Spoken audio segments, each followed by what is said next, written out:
لو بصينا هنا كده هنلاقي ان الصدى نازل من قشاير العامل. بسم الله والصلاة والسلام على رسول الله. هقول لكم في الفيديو ده 3 طرق رخيصة ممكن نستخدمها في حماية قشاير أعمدة الدور الأخير من الصدى. أول طريقة ممكن نستخدمها ودي عبارة عن إن إحنا ممكن ندهن قشاير أعمدة الدور الأخير بشحم وبعد كده نغطيها أو نلبسها خراطيم كهرباء. فكرة الطريقة دي إن الشحم ده بيعمل عازل بين حديد التسليح وبين أي مية ممكن توصله وتسبب فيه صدى. وفكرة خراطيم الكهرباء إن هي بتحفظ الشحم على حديد التسليح وفي نفس الوقت بتقلل برضو إمكانية وصول المية أصلا لحديد التسليح. تاني طريقة ممكن نستخدمها ودي عبارة عن إن إحنا ممكن ندهن قشاير أعمدة الدور الأخير بلباني أسمنت، يعني إن إحنا نجيب فرشة وندهن بيها أسمنت على حديد التسليح، أو نجيب كوز اللي هو عبارة عن نص إزازة ونعبيه أسمنت ونفضيه على القشاير. فكرة الطريقة دي برضو إن لباني الأسمنت ده أو إن الأسمنت ده بيحمي القشاير دي من المية اللي ممكن توصل له وبالتالي بتقلل إمكانية حدوث صدى. بس انا ما بفضلش الطريقتين دول وما بستخدمهمش اصلا في شغلي. طيب ايه الطريقه الثالثه واللي احنا بنستخدمها؟ الطريقه الثالثه ان احنا بندهن القشاير بماده منعه للصدى. الماده دي ممكن تكون ماده ايبوكسيه زي ماده كيما بوكسي 131 من انتاجات شركه كيماويات البناء الحديث CMB، وممكن تكون ماده اسمنتيه زي ماده سيمنتون برضو دي من منتجات شركه كيماويات البناء الحديث. المادتين دول عباره عن دهان مانع للصدى، ندهن بيهم حديد التسليح، بيمنع حدوث الصدى في حديد التسليح وبيحميه من العوامل الجوية، وفي نفس الوقت ما بيعملش عازل بينه وبين الخرسانة بعد كده، يعني بنصب عليه على طول وما بنحتاجش ان احنا نشيله من القشاير علشان نصب. هوريكم باختصار كده في الموقع اللي احنا فيه طريقة استخدام مادة كيمابوكسي 131 في حماية قشاير أعمدة الدور الأخير من الصدى. اول حاجه بنعملها ان احنا بننضف القشاير اللي هنعزلها من لباني الاسمنت او بواقي الخرسانه اللي عليها. زي ما الراجل المحترم ده كده شغال بننضف لباني الاسمنت اللي هو ده او بواقي الخرسانه علشان نعزل القشاير او علشان نعزل على الحديد على طول مش على بواقي الخرسانه دي. بنستخدم في النظافه فرش السلك، دي فرشه سلك سعرها من 10 ل 15 جنيه. ممكن نستخدم برضو مطرقة ان احنا نخبط على بواقي الخرسانة، او نستخدم سيخ حديد ان احنا نحط لباني الاسمنت ولباني الخرسانة كده ونشيله بالسيخ. ممكن برضو نستخدم الطرق الميكانيكية اللي هي الصاروخ الصنفرة او صاروخ باسطوانة كوباية. طيب هنشوف دلوقتي الفرق بين القشاير اللي ما نطفتش زي العمود ده والقشاير اللي نطفت. ده كده نضف زي ما انتم شايفين كده، مفيهوش بواقي خرسانة او لباني الاسمنت. ده برضو نضف، لو لاحظتوا هتلاقي تحت هنا ايه الحاجات اللي احنا كسرناها او اللي احنا شلناها.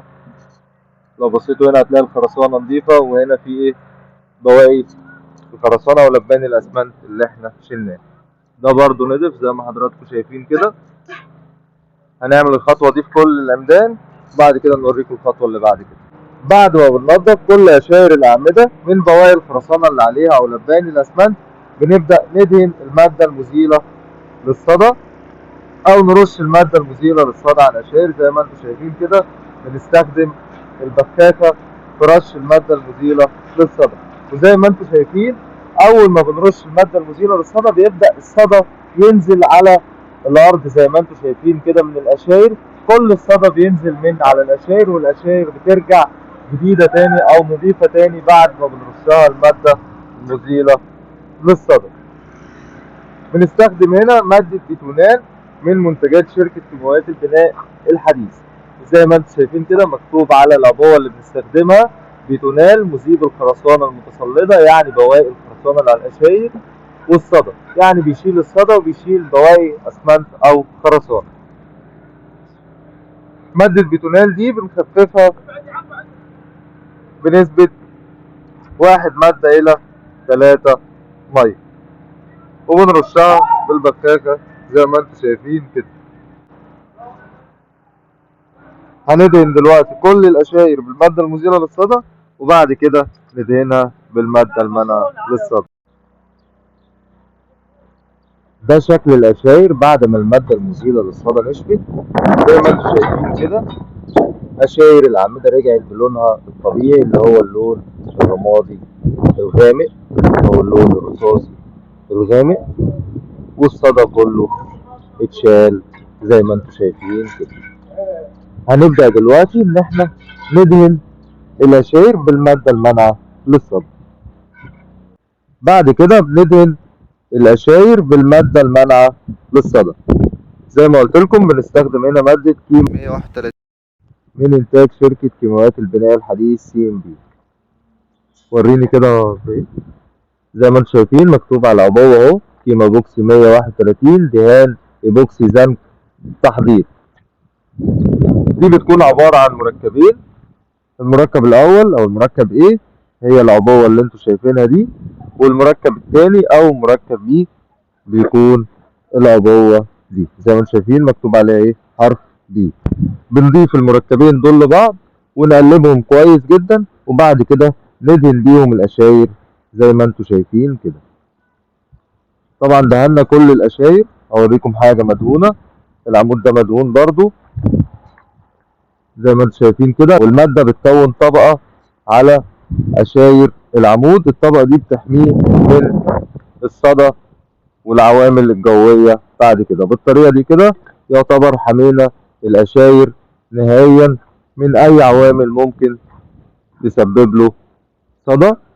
والحديد بيفضل لونه زي ما انتم شايفين كده لون الرمادي الغامق، وده بيكون لون المادة. بس طبعا احنا زي ما شفنا في الفيديو لما دهنا القشاير بالمادة المزيلة للصدى كانت القشاير رجعت للونها الطبيعي والصدى اتشال. بالطريقة دي ممكن نسيب القشاير لحد ما نقرر نبني بعد كده من غير ما نخاف عليها ان يحصل لها اي صدى.